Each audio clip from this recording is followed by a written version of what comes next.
Hello hi అందరికీ welcome back to my channel. నేను మీ పద్మావికే. ఈరోజు మన ఛానల్లో టమాటా మునక్కాయ.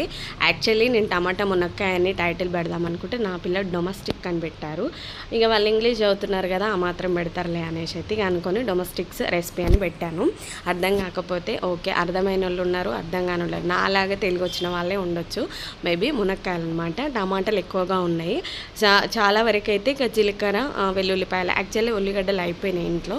సరే ఇంత మార్నింగ్ అయితే చాలా కష్టం ఇప్పుడు షాప్కి వెళ్ళి తేవాలి అని అంటే అనేసి ఉన్నవాడితో రెసిపీ చేద్దాం. ఎవ్రీడే ఏదో ఒకటి మటనో చికెనో. అసలు హైదరాబాద్లో ఉన్న వాళ్ళు మటన్ చికెన్ లేకుండా ఉండారని నా ఫీలింగు. నిజమే కదా. ఇప్పుడైతే కడాయి పెట్టేసుకొని ఆయిల్ వేసుకుందాము. అన్నీ రెడీగా ఉన్నాయి. ముందుగా అన్నీ కట్ చేసి అయితే పెట్టానమాట. ముందుగా ఆవాలు అయితే వేసుకున్నాను. ఆవాలు వేగిన తర్వాత కొద్దిగా జీలకర్ర వేసుకోండి. ఈజీ, మంచిగా చేసుకోవచ్చు. ఇంకా దీంట్లో ఆ వాటర్ యాడ్ చేయకుండా దగ్గరికి మగ్గించామనుకో ఎక్సలెంట్గా ఉంటుంది. కొంచెం గ్రేవీనెస్ కోసం నేను వాటర్ కొద్దిగా వేసాను. కానీ మన వెండిమిరపకాయలు వేగిన తర్వాత వెల్లుల్లి రెబ్బలు కొద్దిగా కుదిపి వేసుకోండి. డైరెక్ట్ వేస్తే మొహం మీద చెల్లుద్ది. ఆల్రెడీ నేను పచ్చిమిర్చి కరివేపాకు వేసినప్పుడు నా మీద అటాక్ చేసేసింది ఆయిల్. సో ఇది ఒకసారి మంచిగా కలిసేటట్టు అయితే కలుపుకోండి. ఈజీ అండ్ సింపుల్, తొందరగా అయిపోద్ది. ఎక్కువ లెంత్ వీడియో కూడా కాదు. చూడండి, ఫుల్ వీడియో చూసి వీడియో నచ్చితే లైక్ చేయండి, సబ్స్క్రైబ్ చేయండి. హ్యాపీగా చేసుకోవచ్చు. తొందరగా అయిపోవాలి అని అంటే ఇలాంటి రెసిపీ మంచిగా ఇంట్లోనే ఈజీగా చేసుకోవచ్చు. తొందరగా అయిపోతుంది, టైం కూడా సేవ్ అవుతుంది. ఈ స్టేజ్లో ఉన్నప్పుడు కొద్దిగా పసుపు యాడ్ చేసుకుందాము. పసుపు వేసిన తర్వాత మన టమాటాలు కట్ చేసి పెట్టుకున్నాం కదా, టమాటాలు వేసేద్దాము. నిన్న మొన్న అటు ఒక 3-4 డేస్ నుంచి చికెను, మటను, ఫిష్ ఏదో ఒకటి అవుతుంది. ఇలా సింపుల్గా కూడా అప్పుడప్పుడు కూడా తినాలి కదా, కాబట్టి అందుకే ఈరోజు ఎస్పెషల్లీ నేను టమాటా కర్రీ అయితే చేస్తున్నాను. మీరు నిజం చెప్పండి, టమాటా కర్రీ రాని వాళ్ళు కూడా చాలామంది ఉంటారు కదా, వాళ్ళ కోసం నా రెసిపీ ఖచ్చితంగా యూజ్ అవుతుంది. సింపుల్గా తక్కువ ఇంగ్రీడియంట్స్తో ఈజీగా చేసుకోవచ్చు. కాకపోతే మగ్గించుకోవడానికి కొద్దిగా టైం ఎక్కువగా పడుతుంది కాబట్టి అదొక్కటే ఉంటుంది, అంతకుమించి ఏమి ఉండదు. టమాటాను ఒకసారి 5 మినిట్స్ అలా మూత పెట్టి మగ్గించిన తర్వాత ఒక 75% కుక్ అయింది, ఇంకా ఉందన్నమాట. మూత పెట్టి మళ్ళీ ఇంకొక 5-6 నిమిషాలు మగ్గించుకోవచ్చు. చూస్తున్నారు కదా, ఆల్మోస్ట్ మగ్గింది. ఇంకా 80% కుక్ అయింది, ఇంకొక 20% ఉందనే చెప్పాలి. ఈ స్టేజ్లో ఉన్నప్పుడు ఇంకా మన మునక్కాయలు ఉన్నాయి కదా వేసుకోవాలి. యాక్చువల్లీ తెచ్చి చాలా డేస్ అవుతుంది. ఇప్పుడు ఇవి కూడా ఖరాబ్ అయితే ఎంటలతోటి మనకు ఉంటుంది అనమాట. అందుకని ఇంకా వేసేస్తున్నా. మీరు కూడా ఈజీగా చేసుకోండి. మునక్కాయ టమాటా, మునక్కాయ ఇగురు, మునక్కాయ ఎగ్స్ చాలా చేసుకోవచ్చు. ఇప్పుడు ఉన్నాయి కూడా దీంట్లో వేస్తున్నా. ఒక 5 మినిట్స్ మళ్ళీ మూత పెట్టి మగ్గించుకుందాం.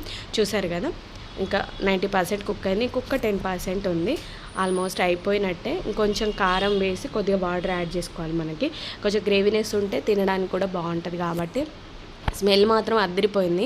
మనం కావాల్సిన కింగ్ ఐటెం ఏం వేసామంటే కరివేపాకు ఒకటి, మంచి జీలకర్ర, ఆవాలు వేసాం కదా, వెల్లుల్లి రెబ్బలు అవి వేసాం కాబట్టి మనం అల్లం పేస్ట్ వేయకుండా వెల్లుల్లిపాయలు వేసాం కాబట్టి అదిరిపోయే స్మెల్ వస్తుంది. ఇది మా అమ్మలు ఇంటికి ఉన్నప్పుడు కట్టెల పొయ్యి మీద 3-4 ఇయర్స్ బ్యాక్ అయితే ఊకే చేసేది మా అమ్మ. కొంచెం గరం మసాలా వేసాను, మనం రోట్లో నూరుకున్నది.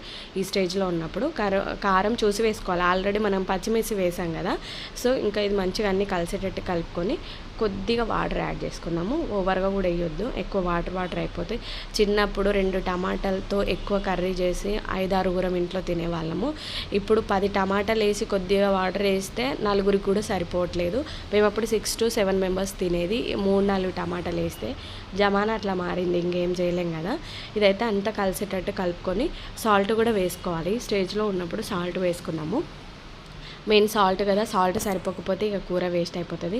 చాలాసార్లు నేను స్కూల్ హడావిడిలో పడి సాల్ట్ వేయకుండా బాక్స్ పెట్టేదాన్ని. పిల్లలు మళ్ళీ మమ్మీ స్కూల్ నుంచి వచ్చిన తర్వాత మమ్మీ నువ్వు సాల్ట్ వేయలే, బాక్స్లో సాల్ట్ లేదు, చప్పగుంది మమ్మీ అంటుండే. నిజంగా స్కూల్ స్టార్ట్ అయిందనుకో ఆ హడావిడి వేరే లెవెల్ ఉంటుంది. ఇంకా అప్పుడు ఉండే టెన్షన్ అప్పుడు ఉంటుంది మనందరికీ. సో ఇంకా సాల్ట్ వేసాం కదా, మంచిగా కలిసేటట్టు అయితే కలుపుకుందాం. ఒకసారి ఒక 5-2 మినిట్స్ అలా సిమ్లో మగ్గించుకున్నాం అనుకో ఆల్మోస్ట్ అయిపోయినట్టే మన కర్రీ ఫైనల్గా. చూసారు కదా, గ్రేవీ ఎంత బాగా పైకి వచ్చింది. ఈజీగా సింపుల్గా తక్కువ ఇంగ్రీడియంట్స్తో ఇప్పుడు అన్ని ఐటమ్స్ లేనప్పుడు ఈజీగా ఇలా చేసుకోవచ్చు. ఈ కర్రీ కూడా రాని వాళ్ళు ఎవరన్నా ఉంటే మాత్రం డెఫినెట్గా ట్రై చేయండి. Easy and simple.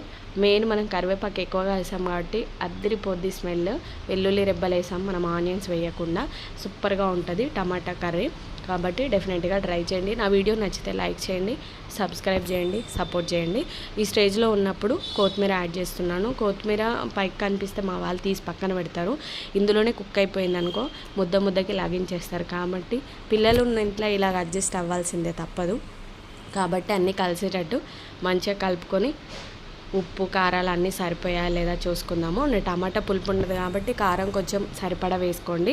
పచ్చిమిర్చి వేసాను కాబట్టి ఒక 1 స్పూన్కి తక్కువే వేసాను కారము. ఒక 2 మినిట్స్ అలా మూత పెట్టి మళ్ళీ మగ్గించుకుందాము.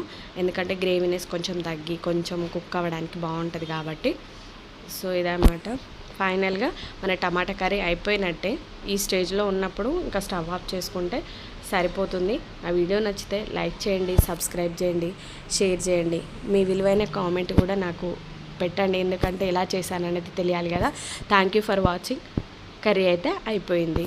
థ్యాంక్ యూ సో మచ్ చూసిన వాళ్ళందరికీ.